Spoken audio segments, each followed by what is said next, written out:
Hari ini kita akan sentuh sedikit tentang asas di dalam kita melaksanakan penyelidikan.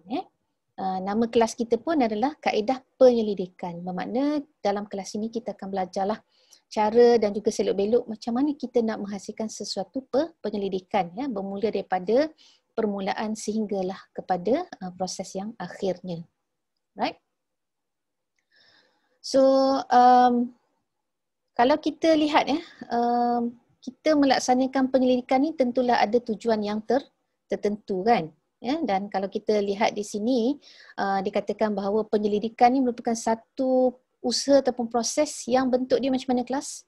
Sistematik untuk mendapat jawapan kepada apa juga soalan. Okey. Apa maksud sistematik kat sini? Apa yang you rasa berkaitan bila kita sebut kita buat penyelidikan dan penyelidikan itu adalah sesuatu proses yang bentuk dia bersistematik. What does it mean by systematic here? Terancang. Okey, secara terancang. Lagi? Berstruktur. Berstruktur. Ada pelan perancangan. Yes, ada pelan perancangannya. Teratur dan berperaturan. Teratur berperaturan dan lagi? Mempunyai langkah-langkah. Ada langkah-langkah, ada prosedur dia kan. Okeylah, so betul tu. Maksudnya bila kita nak buat penyelidikan, kita tak boleh buat secara orang kata sembrono. Dia mesti dirancang sebaik-baiknya, mesti disusun dan juga dilaksanakan mengikut apa yang kita rancang. Okay, so itu maksud bila kita melaksanakan penyelidikan. Dan kenapa kelas kita nak melaksanakan penyelidikan? Especially untuk you all semua di peringkat masters kan, memang you all kena buat satu kertas penyelidikan kan. Apa sebenarnya falsafah di sebalik bila orang kata you have to conduct a research? Kenapa kita nak buat sesuatu penyelidikan tu kelas? Sebab kita nak mendapatkan jawapan atas persoalan ataupun isu yang sedang kita hadapi. Okay, mengetahui punca, sebab dan juga penyelesaian kepada sebab tersebut. Very good. Lagi? Untuk mengenal pasti kebenaran terhadap sesuatu isu. Yes, untuk kita mengetahui kebenaran. Okay. So betul tu. Jadi secara umumnya saya rasa kita jelas bahawa bila kita melaksanakan penyelidikan, ia bertujuan untuk kita mendapatkan sesuatu jawapan. Kita nak tahu apa sebenarnya, bagaimana ini berlaku kan? Apa dia faktor-faktor yang membawa kepada fenomena ini. So, dia adalah satu usaha yang perlu kita lakukan secara terancang dan tujuan dia untuk mendapat jawapanlah kepada soalan. Soalan apa kelas? Di mana kita nak dapat soalan ni? Soalan apa yang nak kita jawab bila kita melaksanakan penyelidikan? Apa saja isu yang berlaku dalam organisasi kita ataupun di dalam pekerjaan yang kita sedang lakukan. Yes. Tentulah sebab bila kita buat penyelidikan, kita mesti bermula dengan satu isu, satu masalah yang cuba kita rungkai ataupun cuba untuk kita selesaikan. Jadi isu itu, persoalan-persoalan kajian yang timbul daripada isu yang telah kita ketengahkan di dalam problem statement itu, kita kembangkan ke dalam bentuk persoalan kajian dan dalam persoalan kajian itulah yang cuba kita cari jawapan yang akan kita tulis di dalam bab 4 dan juga bab 5 untuk data ataupun tesis kita itu nanti, right? So macam yang kita katakan tadi, itulah sistematik lah satu proses yang perlu diatur, perlu teratur, ada urutannya dan perlulah dipandu oleh satu soalan yang merupakan masalah yang hendak diselesaikan. Macam kita dah sentuh tadilah. Okey. Ini pun benda yang sama. Okey. So apa di antara ciri-ciri penyelidikan kelas? Kalau kita lihat kat sini ada berapa kata kunci di situ? 6. Apa dia? Scientific. Yes. Logical. Logical, reduktif, empirical, replikasi. So apa sebenarnya ke-6 ciri penyelidikan ini? Kita cuba tengok satu persatu lah. Right. Apa yang dimaksudkan sebagai sistematik? Kita dah sentuh juga secara tidak langsung tadi. Dia mestilah sesuatu yang berstruktur, sesuatu yang ada prosedur dia. Sesuatu yang ada, orang kata selepas A kita pergi ke B, kemudian seterusnya kita pergi ke C. Dia ada langkah-langkah yang perlu kita susun ataupun kita ikut mengikut perancangan ataupun susunan dia. Jadi dikatakan adalah satu urutan untuk kita jalankan penyelidikan bermula dengan masalah kajian. Nanti kita akan ada satu kuliah tentang bagaimana kita nak develop masalah kajian itu. Kemudian setelah kita menentukan apa dia masalah kajian, kita membuat penentuan dan juga definisi kepada pemboleh ubah ataupun variable yang hendak kita kaji. Ya, apa aspek yang hendak kita dalami di dalam kajian kita? Sikap, faktor demografi, faktor jantina dan sebagainya. Ya. Kemudian setelah kita mengenal pasti ini, kita come up dengan reka bentuk kajian. Ya, di dalam bab 3 kita itu nanti kita akan perlu memikirkan apa dia bentuk ataupun reka bentuk research design yang hendak kita gunakan. Adakah dia berbentuk kajian yang didasari ataupun dipayungi oleh kajian kualitatif ataupun dipayungi oleh kajian kuantitatif. Itu semua akan kita bincangkan di dalam kursus ini. Kemudian setelah kita dah kenal pasti reka bentuk kajian, barulah kita kumpul data. Boleh tak kelas kita kumpul data dulu, kemudian baru kita kenal pasti reka bentuk kajian? Is that possible? Tak possible. Kenapa tak boleh? Kenapa tak sesuai kita buat macam tu? Sebab daripada research design kita boleh tahu berapa banyak sampel yang kita nak cari. So daripada situ baru berapa banyak kita nak collect data. Definitely. Sebab tanpa ada reka bentuk yang telah kita pilih, macam mana kita nak mengumpul data, betul tak? Katalah kalau kajian kita melibatkan kajian survey, ya, kita tentulah memerlukan satu kelompok responden yang besar. Sampel dia yang mesti mewakili populasi. Contohnya kan, pengiraannya macam mana? Apa dia sampling teknik yang perlu kita pilih untuk menentukan berapakah sampel yang perlu kita ambil. Tapi tiba-tiba kalau kita tidak menentukan reka bentuk kajian, tiba-tiba kita pergi buat temu bual sahaja misalnya. Kita pergi menemu bual 20 orang pelajar contoh. Tapi baru kita sedar, reka bentuk yang sesuai sepatutnya bukannya temu bual, tapi saya perlu membuat kajian secara lebih orang kata menyeluruh. Melibatkan semua pelajar di Malaysia contohnya. Itu akan menjadikan kajian kita nanti haywire lah. Sebab itu dikatakan sistematik. Kita perlu melalui proses-proses ini mengikut susunannya, ya, secara secara natural je. Yang kita perlu tentukan apa dia reka bentuk kajian, apa dia instrumen yang hendak kita guna pakai, dan barulah kita boleh menggunakan instrumen yang telah kita tentukan itu tadi untuk mengumpul data kita. Dan tentulah daripada pengumpulan data barulah kita tahu apa dia analisis yang sesuai dengan data yang kita guna pakai. Contohnya kalau kita ada kajian ataupun data daripada soal selidik, tentulah data kita itu lebih banyak berbentuk kelas numerical, betul tak? Dan untuk numerical mungkin kita melibatkan deskriptif, kita boleh melibatkan inferential statistics, contohnya kita buat t-test ke ANOVA ke ANCOVA, MANOVA, so on so forth. Tetapi sebaliknya kalau kita buat kajian kita berbentuk kualitatif, case study misalnya, kita mengumpul data secara temu bual, analisisnya tentulah tidak sama. Kita tidak lagi menggunakan inferential statistik, sebaliknya kita menggunakan mungkin tematik analisis dan sebagainya. Right? Dan setelah kita membuat analisis, barulah kita melaporkan keputusan. So jelas maksud sistematik ialah kita perlu merangka terlebih dahulu apa dia langkah-langkah yang perlu kita laksanakan. Kita dah tahu fasa ini, okey, kita kena ada masalah kajian terlebih dahulu. Baru dah ada masalah, barulah kita boleh tentukan apa dia definisi pemboleh ubah yang hendak kita kaji. Lepas tu barulah kita tentukan apa dia reka bentuk kajian yang hendak kita lakukan, dan barulah kita boleh kumpul data, kita membuat analisis dan seterusnya kita membuat laporan. Okey, so jelas tentang sistematik. Ada soalan setakat ni?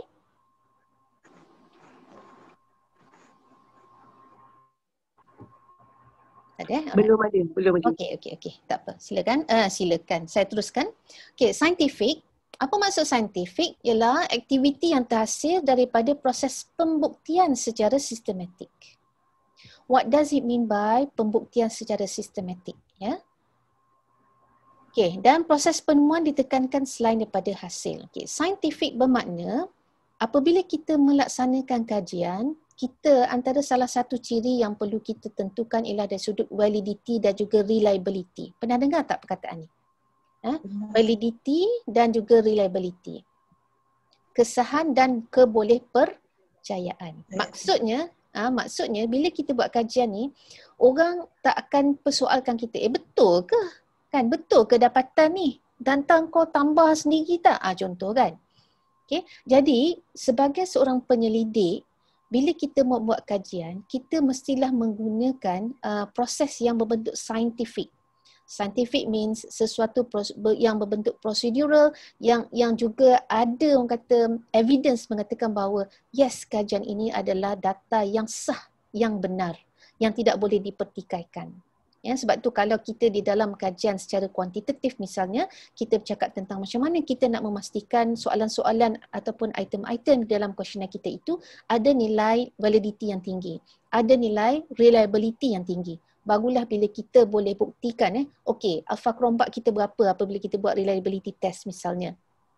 Dan macam mana kita buat validity kepada data kita, ya. Jadi tentulah orang tak akan pertikaikan apabila kaedah ataupun langkah yang telah kita buat ni kita dah ceritakan secara saintifik, ya. Ini yang kita buktikan. Okey, alpha kerombak dia berapa, okey, berapa peratus, apa perubahan yang kita buat dan sebagainya. Dan apabila saudari menceritakan, menerangkan ini secara jelas dalam bab 3, tentulah tidak akan dipertikaikan, ya. So inilah yang kita maksudkan dengan secara saintifik. Okey. Logical kelas.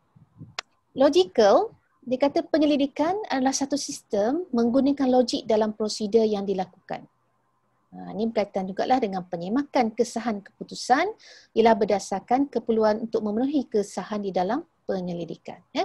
Itu yang saya katakan tadilah, secara logiknya apabila kita telah orang kata demonstrate macam mana kita nak menentukan bahawa data kita ini sah, kajian kita ini sah, datanya valid dan benar, maka kita perlulah menerangkan apa dia langkah-langkah dalam kita meningkatkan kesahan ataupun validiti kajian kita.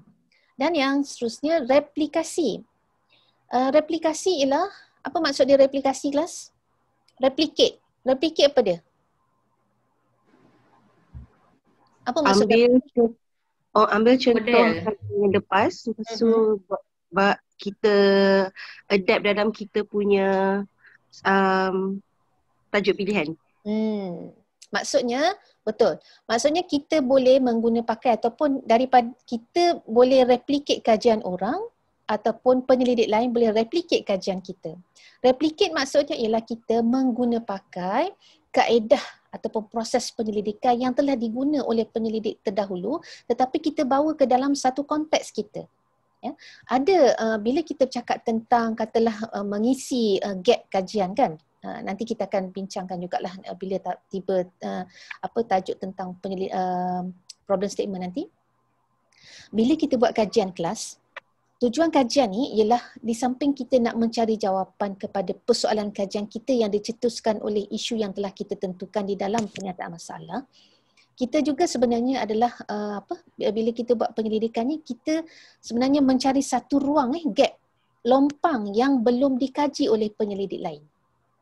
Okey, jadi katalah sebab saya jumpa dengan ramai pelajar-pelajar di peringkat sarjana kita ni, dia nak buat kajian and then dia kata memang dia merujuk kepada kajian lepas, dia adopt dan juga adapt soal selidik pada kajian lepas, dan tengok-tengok dia punya responden pun katalah kalau kajian lepas melibatkan pelajar tingkatan 4, contoh aspek dia kesediaan pelajar di dalam penggunaan Google Classroom untuk subjek sains misalnya. Kemudian kajian lepas yang dirujuk tu pun pada pelajar tingkatan 4 untuk subjek sains. Dia pergi kaji kelompok yang sama. Pelajar sains tingkatan 4 menggunakan Google Classroom juga. So, walaupun kita kata kajian itu boleh direplikasi, tidaklah bermakna bila kita replicate ni kita follow everything. Ya. Replikasi maksudnya kita menggunakan proses yang dikaji, mungkin kita boleh mengadapt ataupun adopt dia punya research methodology, tetapi tentulah bila kita membuat penyelidikan lain kelas, kita kena pastikan bahawa konteks kajian kita itu tidaklah 100% sama dengan kajian orang lain. Sebab tujuan kajian kita, selain macam saya katakan tadi, kita nak mendapatkan jawapan pada soalan kajian kita, tetapi juga di kelas untuk menambah kepada ilmu. Ya, to contribute to the body of literature ataupun body of knowledge. Kalau you all pergi ke mall kan, nak pergi ke shopping mall kan, bawa kereta and then you pergi dekat ruang untuk parking lah. Kat mana you park kereta kelas? Kat mana you all? You all park kereta? Paling dekat dengan pintu masuk. Paling dekat dengan pintu masuk. Ataupun dalam kotak-kotak parking. Kotak parking mana yang you akan pergi? Yang kosong. Tentulah pergi dekat kotak parking yang kosong, tu tak? Paling utama sekali. Tetapi yang dekat dengan pintu masuk tu adalah sebagai satu bonus lah kalau kita dapat kan. Maknanya, analoginya, bila kita buat penyelidikan, macam kalau kita pergi shopping mall tadi, kita nak parking, kita mestilah mencari satu ruang parking tersendiri untuk kita, betul tak? Kita tak boleh parking atas kereta orang. Betul tak? Boleh you naik parking atas kereta orang? Tak boleh lah kan? Boleh. Orang marah sebab dia kata, ni ruang saya ni, kenapa you nak pergi parking kat sini? So analoginya begitu kelas, bila kita buat penyelidikan, bermakna kita kena cari satu ruang yang tertentu yang khusus untuk kita. Itu dikatakan sebagai gap di dalam literature.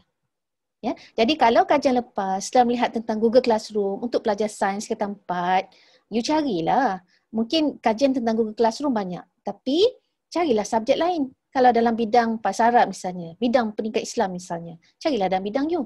Betul tak? So maksudnya di sini replikasi ialah kita boleh menggunakan pakai ataupun meminjam proses penyelidikan yang telah dilakukan oleh penyelidik terdahulu dan kita guna pakai di dalam konteks kajian kita. Ya, itu tidak ada masalah. Tetapi jangan kita mengulangi 100%. Kalau orang dah kaji tentang Tingkatan 4, pelajar sains dekat Melaka contohnya, kita nak buat benda yang sama. So tak ada point lah kita buat kajian yang sama, betul tak? Kerana tujuan kita buat penyelidikan ialah untuk kita mengembangkan aspek ilmu itu. Yang kita menambah luaskan lagi dapatan-dapatan. Kalau kajian tentang Google Classroom banyak, okey subjek sains Tingkatan berapa yang orang dah buat? Di negeri mana orang dah buat? So kita kena selidik tu. Dan di mana kelas kita nak mengenal pasti gap? Di mana kita nak tengok lompang di dalam body of research? Where can we get that? Kat mana kita nak tentukan, apa yang orang dah kaji ya? Habis tu kalau review. Yes, salah satunya ialah daripada pembacaan di dalam literature review kita lah.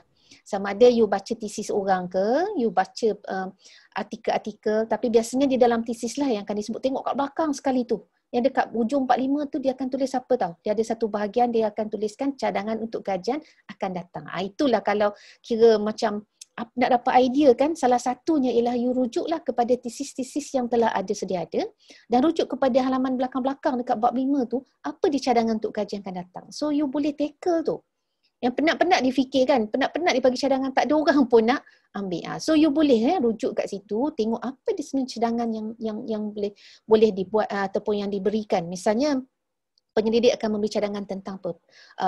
Dia sebut metodologi, dia kata mungkin kajian ni secara kuanti. Elok kalau ada pengkaji kemudian selepas ini buat isu yang sama tetapi dalam kualitatif. Tak apa. So maksudnya apa yang dimasukkan sebagai penambahan di dalam ilmu ialah mungkin macam contoh saya kata tadi, kalau dia buat kajian tentang penggunaan Google Classroom, subjek sains Tingkatan 4 menggunakan kaedah kuantitatif, you jangan buat kuantitatif.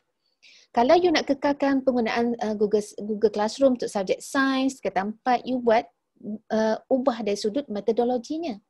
Ya, nampak tak? So maksudnya kita boleh play around tetapi dengan of course dengan justifikasi yang tertentu. Kenapa kita nak menggunakan metodologi ni? Kenapa kita nak mengkaji kumpulan yang sama yang telah dikaji? Mungkin sebab kita katakan penyelidik yang terdahulu melakukan kajian secara kuantitatif, maknanya dia tidak mendalam. Sedangkan di dalam kajian yang saudari nak buat menggunakan pendekatan secara kualitatif yang melibatkan orang kata pengumpulan data yang lebih robust, ya, lebih mendalam, di mana you all mungkin tackle satu group of respondents yang boleh memberikan orang kata insights, more insights kepada persoalan-persoalan kajian yang hendak diterokai.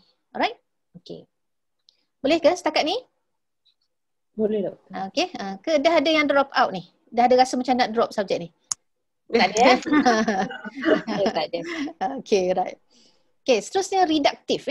Reduktif iaitu penyelidikan perlulah menggunakan apa di kelas, prosedur analisis terhadap data yang dikumpulkan bagi memahami hubungan yang wujud antara pemboleh upah, ya, secara reduktif.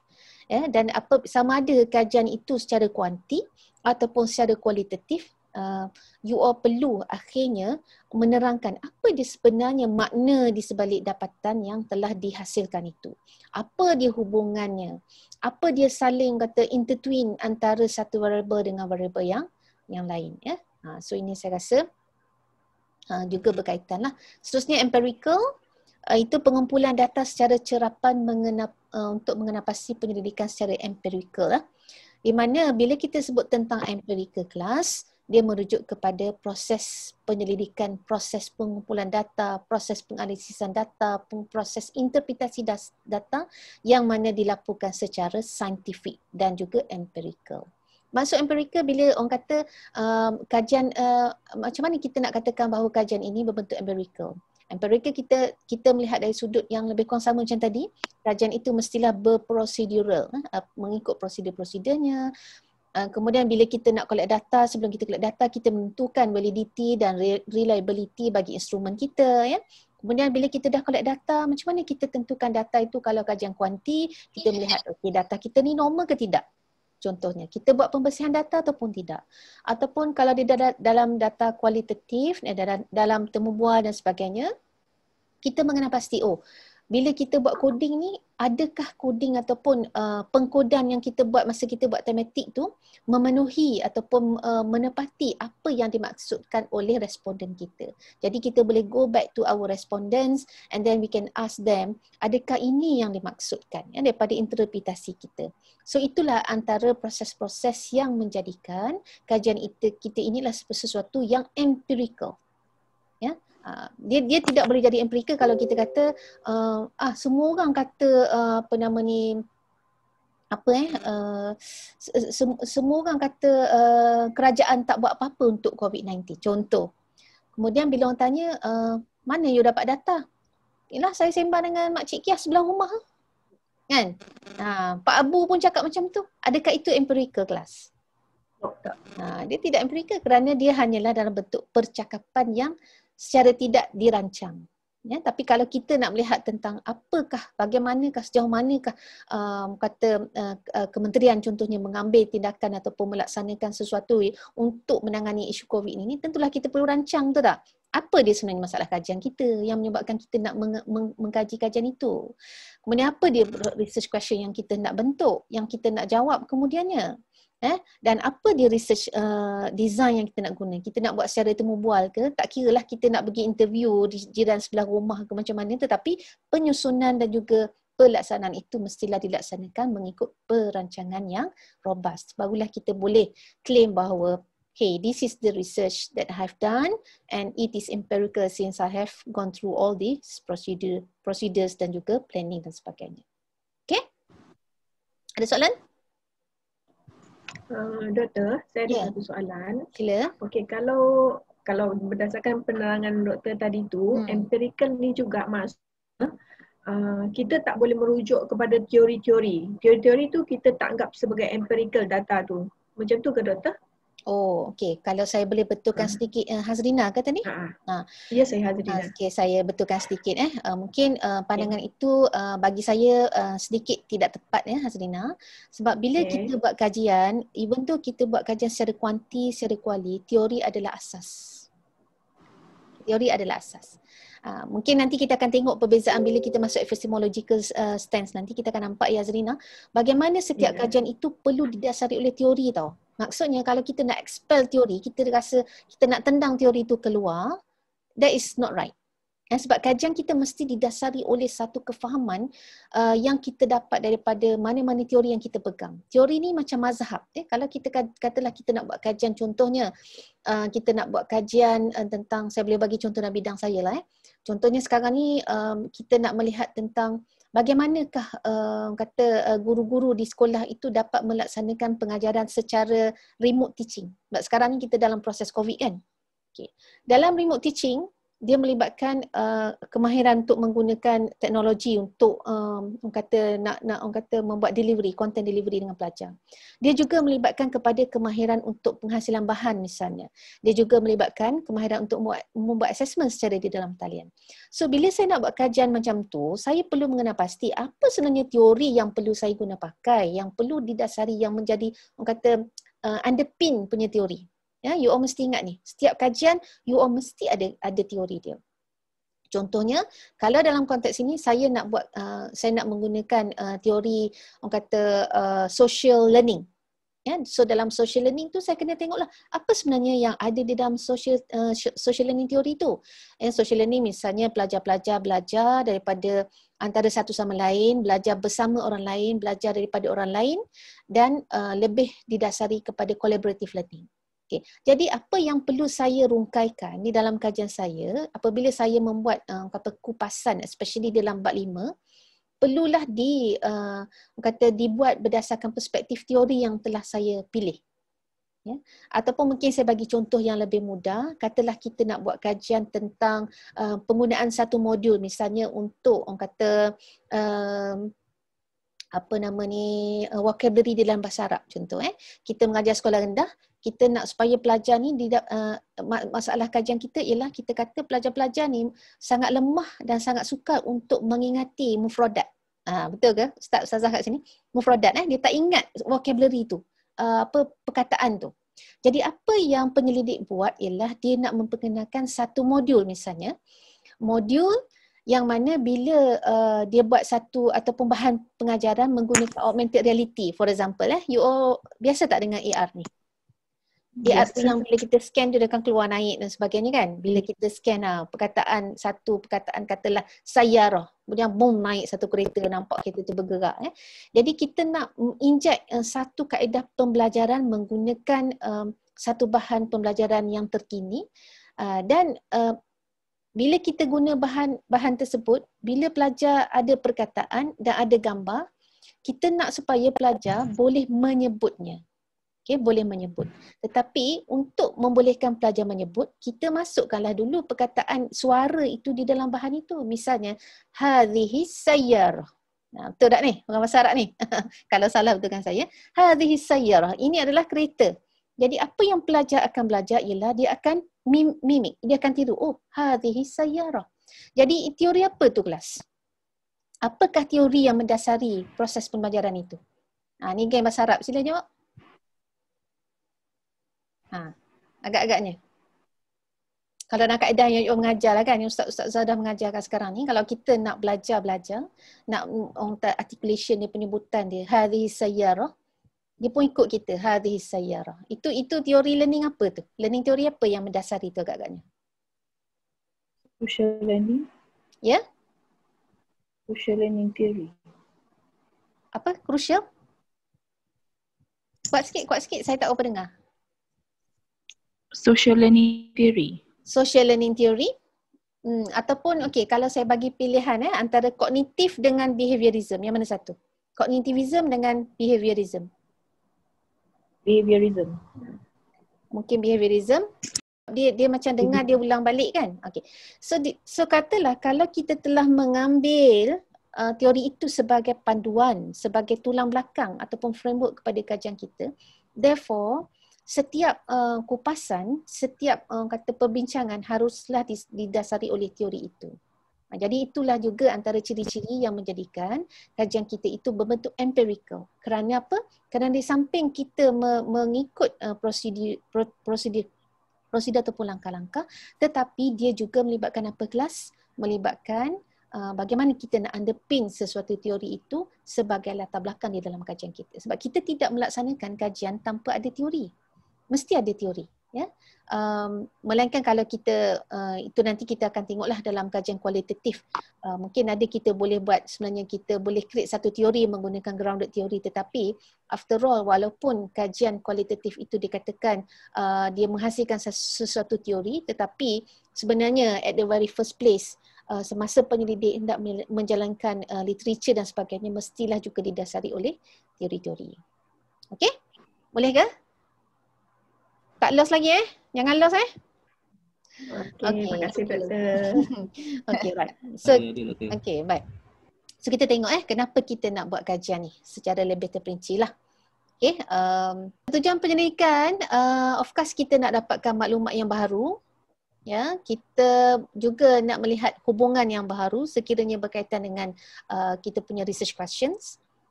Mungkin kita, of course kita nak kembangkan ilmu pengetahuan macam yang saya katakan tadi, sebab tu kita perlu cari ruang untuk kita park kajian kita tu Kita jangan park atas orang lain, maksudnya kita replicate 100%.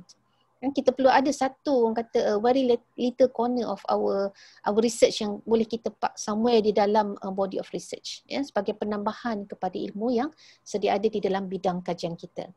And of course kita nak verify ilmu pengetahuan, kita nak mengesahkan ilmu. Misalnya kalau kita ada satu teori dan kita tengok, dalam konteks pendidikan ataupun dalam konteks kajian saya boleh argue lah teori ni mungkin ada something yang lacking.